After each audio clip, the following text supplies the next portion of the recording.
Hello there, and welcome to Key Stage 3 English, Year 8 English, Inform, Explain, and Discuss. So here we've got 4 sections. So the first section is the type of writing involves giving information to the reader. So you put yourself in the reader's shoes because you empathize, emotions come into play. Think of yourself, in other words, the audience, who are they? What do they know?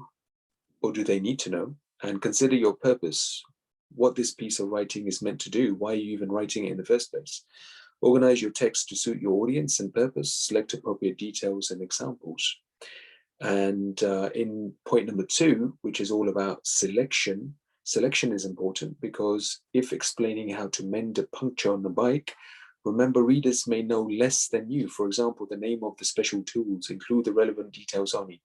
The inner tube may smell peculiar and could be black or pink. Bubbles will rise from the puncture hole.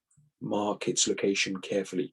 So cut repeated or irrelevant. If short of space, cut what is least important. So get rid of the irrelevant information and only select the most important information, especially in your writing. So point 3, examples are often useful. So back up your points with examples. And point 4, some types of information writing include the rough guide, what you see, where to eat, where to stay, visitor's guide, for example, history, rules, hours, school brochures, if you're writing that, tell parents and new students what to expect in the future in a particular institute.